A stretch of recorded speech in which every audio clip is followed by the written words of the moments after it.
Fans, selamat berjumpa kembali di podcast sekolah SMA Katolik Giovanni Kupang. Dalam podcast kali ini kita kedatangan tamu spesial nih. Tapi sebelum masuk ke tema pembahasan kita pada hari ini, saya akan memperkenalkan diri terlebih dahulu nih. Perkenalkan, saya Maria G. Magalgani Orpa Beribe dari kelas 12J selaku Ketua OSIS SMA Katolik Giovanni Kupang masa bakti 2025-2026. Di sebelah kiri saya ini sudah terdapat dua orang tamu spesial.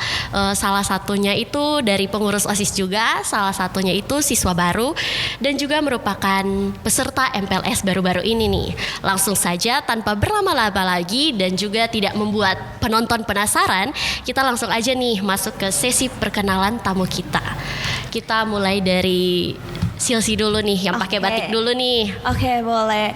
Halo semua, perkenalkan nama saya Grasilsi Margaret Mayalak. Teman-teman semua bisa panggil saya dengan Silsi dan saya saat ini duduk di bangku kelas 10A. Oke, terima kasih Silsi. Selanjutnya kita ada yang pakai kuning biru di sini. Halo semuanya, perkenalkan nama saya Stefani Aluna Livia Widodo. Saya berasal dari kelas 11D, biasa dipanggil Ivi. Oke, terima kasih Silsi dan Ivi yang sudah memperkenalkan diri. Tapi sebelum masuk ke tema kita nih, kalau boleh tahu Silsi dan Ivi nih dulu SMP mana sih? Kebetulan kita berdua satu alma mater nih. Jadi bertiga. Ya, fun fact-nya gitu nih teman-teman. Kita bertiga tuh dari SMP yang sama gitu. Ya. Beda jenjang aja. Beda jenjang aja, beda angkatan gitu. Kalau saya sendiri sih tamatnya tahun 2023. Kalau Ivi? Saya setelah KGMA. 2024 berarti. Dan saya yang baru-baru ini 2020. Satu alma mater kita. Ivi 2023, saya 2024. Ya, bener banget teman-teman. Jadi sebelum itu saya mau tanya ke Silsi dulu nih. Alasan Silsi apa sih mau masuk di Giovanni ini? Selain alasan karena sudah terbiasa ya sama lingkungan di Merdeka ini, selain itu apa sih? Kalau alasan paling utamanya sih ikut temen. Ikut teman. Aduh, sama nih berarti kita. Karena kebetulan untuk angkatannya Silsi sendiri itu banyak banget yang masuk Giovanni. Bahkan kelasnya Silsi itu bisa 10 orang satu kelas loh. Yang satu kelas sama Silsi anak santris itu ada 10 orang. Wah, banyak banget ya. Banyak banget. Makanya kayak FOMO pengen ikutan juga. FOMO sama. Tapi di luar dari FOMO itu Sil juga research nih. Kalau Giovanni itu sekolahnya gimana sih? Bagus nggak sih? Jadi kan untuk setelah SMA ini kan kita ada jenjang berikutnya perguruan tinggi. Jadi Sil harus research mendalam apakah sekolah ini mendukung untuk perguruan tinggi berikutnya. Jadi setelah Sil cari tahu ternyata Giovanni ini masuk salah satu sekolah 1000 sekolah terbaik di Indonesia. Yang dimana kalau 1000 sekolah terbaik di Indonesia itu bisa SNBP dan SNBT-nya tuh menunjang sangat baik gitu. Jadi tertarik untuk masuk Giovanni. Oke, terima kasih Silsi. Ternyata selain FOMO, Silsi juga punya alasan yang begitu mendalam ya teman-teman. Kita lanjut ke Ivi di sini. Apa nih alasan Ivi? Karena dulu kakaknya Ivi sekolah di sini juga. Jadi mama kayaknya itu kayak terbiasa gitu ya sama lingkungan sekolah di sini. Sekolah keluarga. Iya bener banget. Banyak banget tuh saya dengar rumor dari luar yang katanya Giovanni itu sekolah keluarga turun temurun gitu. Betul. Tapi sebenarnya nggak semua juga gitu sih. Oke. Teman-teman, kita sesi perkenalannya cukup dulu ya. Kita langsung masuk ke tema pembahasan kita pada hari ini, yaitu MPLS. Jadi MPLS kepanjangannya itu masa pengenalan lingkungan sekolah. MPLS di SMA Katolik Giovanni Kupang itu dilakukan setiap tahunnya saat siswa baru itu masuk. Jadi MPLS itu juga merupakan program tahunan sekolah yang juga dimana merupakan program tahunan OSIS SMA Katolik Giovanni Kupang.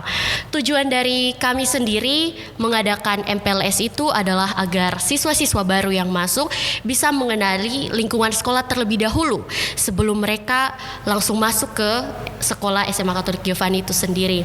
Jadi saat mereka mengikuti kegiatan MPLS itu mereka belum secara resmi dinyatakan sebagai siswa-siswi SMA Katolik Giovanni Kupang, tapi mereka harus melewati kurang lebih selama 3 hari MPLS, baru setelah itu mereka dinyatakan sebagai siswa-siswi resmi seperti itu. Lalu Saya mau tanya nih untuk Silsi, kira-kira menurut Silsi kegiatan MPLS di Giovanni itu gimana sih? Apakah seru atau menegangkan atau membosankan gitu? Menurut Silsi gimana? Oke, jujur Li nih. Jujur Li, kalau dari awal masuk itu deg-degan banget, sangat deg-degan karena lingkungan baru, teman-teman baru, dan ditambah ternyata di Giovanni itu peserta barunya itu sangat banyak loh. 360 berapa? 384. 384 sangat banyak dibandingkan dengan SMP saya yang 384 itu sudah mencakup 3 angkatan. Dan itu merupakan culture shock pertama saya kalau di sini tuh ternyata sangat banyak siswa dan peminat yang masuk untuk masuk SMA Giovanni ini. Dan berikutnya saya juga sangat bersemangat untuk kegiatan-kegiatan menarik, kan ada pembekalan, dikasih tahu tuh kegiatannya bakal ada apa aja. Terus teman-teman kelompoknya juga sangat baik dengan saya, kakak-kakak pendampingnya juga baik-baik semua, baik-baik banget. Itu seru banget sih, seru. Oke, jadi emang MPLS tahun ini tuh siswa baru yang masuk tuh banyak banget. Sangat bahkan banyak. bisa dibilang di luar dugaan satu sekolah gitu. Sampai-sampai melebihi batas kuota gitu, 384. Ini pemecah rekor sih bisa dibilang. Tahun pertama Giovanni ada 11 kelas, padahal biasanya itu cuma 10 kelas doang. Tapi angkatan kalian keren sih, banyak-banyak banget yang pengen masuk di Giovanni dengan begitu banyak alasan yang beragam dan juga tentunya sangat menarik. Oke, selanjutnya kita ke Ivi lagi nih. Tadi udah Silsi, sekarang kita ke Ivi. Ivi kan di sini sebagai pengurus OSIS nih, sama-sama dengan saya.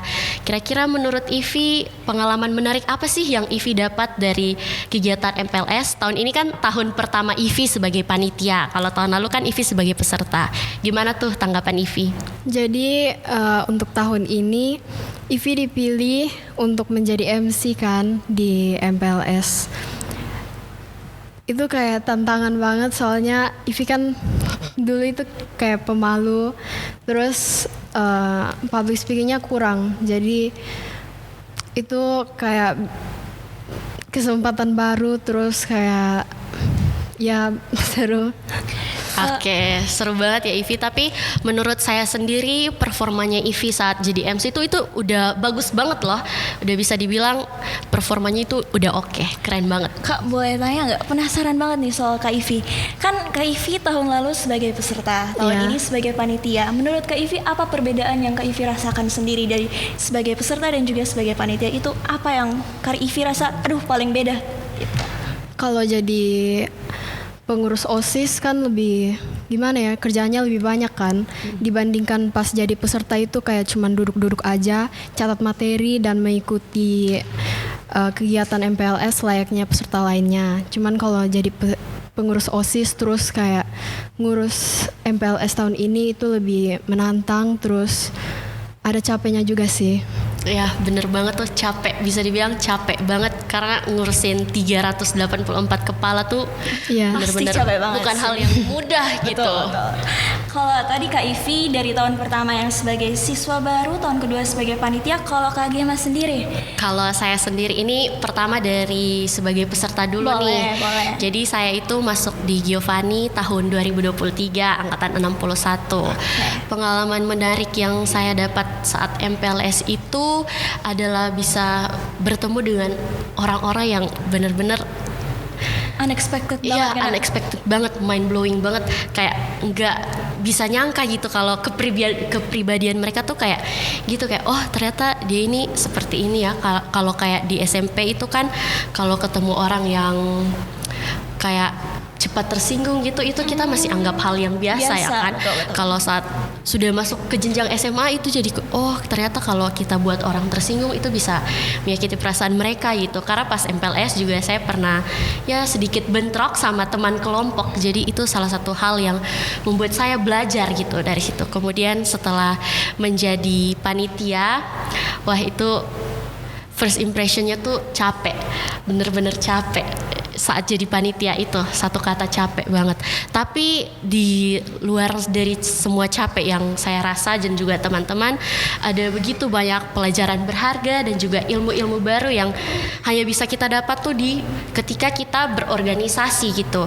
Contohnya itu seperti memanage suatu event begitu, contohnya MPLS itu tuh hanya bisa kita dapat ketika berorganisasi. Jadi saya juga bisa tahu susunan acaranya itu bagaimana, terus bisa juga mengatur begitu banyak orang itu bagaimana. Kita juga harus bisa mengambil keputusan saat itu.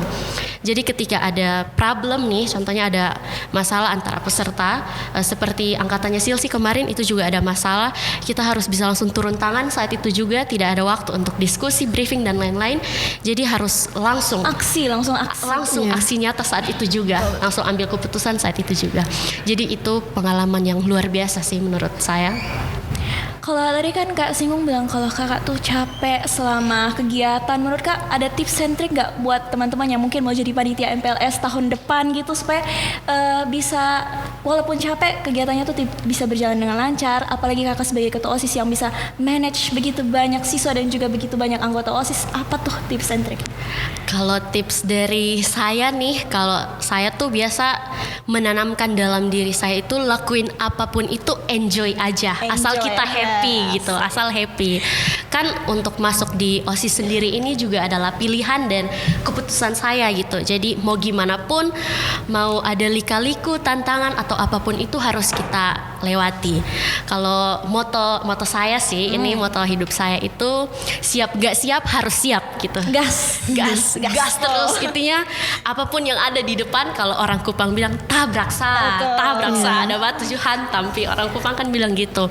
Jadi intinya harus dibawa santai aja sih, selalu bahagia. Intinya kalau menurut aku, kalau kita jadi pemimpin yang dimana kita memimpin begitu banyak orang, itu kita harus bahagia. Kan biasa orang bilang kalau pemimpinnya bahagia, sudah pasti anggota-anggotanya juga ikut bahagia. Jangan sampai kita sebagai ketua sendiri malas-malas, capek, kita menunjukkan kita punya rasa capek itu, apalagi kalau tunjukinya itu depan anggota, itu pasti langsung bikin semuanya down. Itu saya yakin banget 100% itu semuanya langsung down. Apalagi pemimpin itu role model. Iya, role model bener banget. Jadi dibawa enjoy semuanya. Dibawa enjoy aja semuanya. Oke, dari dengar pengalaman kakak berdua, saya jadi sangat tertarik untuk menjadi panitia tahun depan. Oh pasti dong. Oh iya nih Silsi bukan denger sih, tapi emang udah kenyataannya gitu. Silsi ini juga merupakan salah satu mantan ketua OSIS di SMP Katolik Santa Tresia nih teman-teman. Nah gong banget kan? Gong banget nih. Silsi coba bisa dong ceritain pengalaman Silsi, bisa di sharing nih kan. Organisasi di SMP dan SMA itu kan juga berbeda. Setelah ini baru kita langsung masuk ke pembahasan selanjutnya. Kalau di SMP itu kebetulan menurut saya kurang mampu untuk bisa memimpin. Tapi bukan berarti yang kayak jelek banget, enggak sih. Tapi maksudnya ada hal-hal yang saya masih kurang dalam memimpin. Tapi setelah saya melihat kepemimpinan kakak-kakak di sini pas masuk MPLS yang kakak-kakak mereka itu bisa menjalankan kegiatan sendiri, terus kakak dong bisa evaluasi dengan baik, kegiatannya berjalan dengan baik, hanya dengan 50-an anggota OSIS itu bisa berjalan dengan sangat baik. Itu menjadi kayak satu hal yang menarik menurut saya, buat saya jadi kayak role model untuk saya juga, untuk lihat kakak-kakak OSIS yang bekerja dengan sangat baik pas MPLS. Kalau Sil sendiri dulu sempat pimpin MPLS sekali, tapi itu siswanya tidak sebanyak di sini yang 383 itu banyak banget. Di sini di SMP cuma 100-an lebih, 120-150-an siswa, dan itu ternyata benar capek banget. Sangat capek urus 100-an orang, apalagi kakak yang sampai 300-an orang, itu pasti capek banget. Oke nih, terima kasih Silsi. Gema sama Ivi tungguin nih Silsi di open recruitment-nya OSIS tahun depan. Jangan lupa daftar ya. Oke, teman-teman. Tadi nih kita udah sempat singgung soal organisasi. Kita lanjut nih ke tema kita soal MPLS. Ini untuk Silsi lagi nih, karena di sini kan Silsi yang sebagai murid baru. Sebagai murid baru gitu. Kira-kira menurut Silsi materi saat MPLS itu yang paling berkesan, yang paling terkesan tuh, yang paling ngena banget di hati itu materi yang mana sih? Bukan ngena, lebih ke wow, ternyata gitu ya, kayak mind blowing gitu. Ternyata saya tuh baru tahu kalau nama Giovanni itu tuh panjang banget. nama pelindungnya nama itu pelindung yang panjang banget. Panjang banget. Dan itu salah satu yang paling saya ingat. Sampai sekarang pun belum hafal tuh nama panjangnya gimana. Terus juga terkait etika di sini juga ada aturan-aturan yang harus ditaati. Terus cara pembelajarannya, terus perpustakaan. Karena di sini ternyata perpustakaannya tuh sangat nyaman banget. Dan saya lihat dari materi yang diberikan itu dilengkapi dengan AC, terus buku-bukunya juga lengkap. Itu betul-betul menarik banget untuk daftar sebagai peserta perpustakaan. Jadi tertarik untuk pergi perpustakaan terus. Itu salah satu yang paling berkesan sih. Selain dari nama pelindung yang panjang banget itu jadi mind blowing, ternyata ada perpustakaan yang sangat keren di sini. Oke, jadi menurut Silsi yang pertama itu soal nama pelindung Iya, iya. karena memang panjang banget. Kaget banget. Kemudian yang kedua itu perpustakaan, dan itu fakta sih kalau perpustakaan di Giovan itu Sangat nyaman banget. nyaman. Dapat Jadi penghargaan kan? Iya, dapat penghargaan juara 1 dengan perpustakaan terbaik nih. Tepuk tangan dulu nih buat Giovanni. Oke, tadi udah soal materi nih. Yang berikut saya mau tanya nih buat Silsi. Kira-kira tantangan terberat IVI saat MPLS itu apa sih, kan selama 3 hari nih. Dan kalian juga harus udah ada di lingkungan sekolah dari jam 6. Kira-kira tantangan yang paling besar tuh apa sih? Jujur banget, ini pasti para peserta MPLS tantangannya ini. Bangun pagi. Bangun pagi ya. Kita sebagai panitia juga susah banget buat bangun Susah pagi. banget Bener bangun gak pagi. Ivi? Iya, kita harus datang sebelum jam 6. Iya. Kalian kan jam 6 baru di sekolah. Iya. Kalau kita Apalagi- jam 5 udah di sekolah, bayangkan jam 5 masih gelap. Orang bilang Masih kuntilanak ngantuk. masih di atas pohon, kita udah di sekolah. Harus bangun, harus siap-siap mandi, datang ke sekolah. Itu salah satu tantangan paling berat. Berikutnya juga menyesuaikan dengan lingkungan baru, dengan teman-teman baru, kelompok baru, itu salah satu tantangan yang lumayan sulit. Sebenarnya saya salah satu orang yang ekstrovert banget, gampang Iya. gampang bersosialisasi. Tetapi tetap saja itu menjadi suatu tantangan bagi saya karena saya tidak tahu latar belakangnya seperti apa, dia orang yang seperti apa, takut tersinggung atau seperti apa. Jadi itu merupakan salah satu tantangan, overthinking lah untuk awal masuk MPLS gitu. Oke, terima kasih Silsi. Sekarang Ivi, kira-kira ada yang mau Ivi tanyain gak nih buat Silsi atau buat saya sendiri itu? Kalau untuk Silsi, ada momen yang nggak mengenakan nggak selama berbaur sama teman-teman kelompok? Ya, sama MPLS Iya. gitu.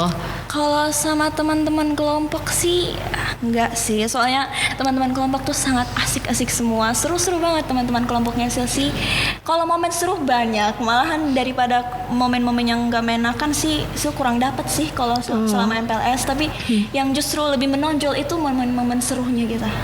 Lebih kayak- Apalagi pas outbound ya. Iya, Ya. outbound bener banget. Yang paling kalian harus tunggu-tunggu buat peserta MPLS selanjutnya, kalian harus nantikan outboundnya, sangat seru, sangat-sangat seru. Bener banget nih, tapi kita nggak tahu ya outbound tahun depan gimana. Apa, Kalau betul. tahun ini sih menurut Silsi sendiri, Seru banget. nanti Sangat outbound seru. tahun depan bakalan ditanganin oleh Kak Ivi dan Iya, teman-teman pastinya yang lebih lain. seru ya. Weh, Mungkin ada Silsi juga nanti di dalam nih Amin. teman-teman. Pasti. Amin ya, pasti. Oke, pasti.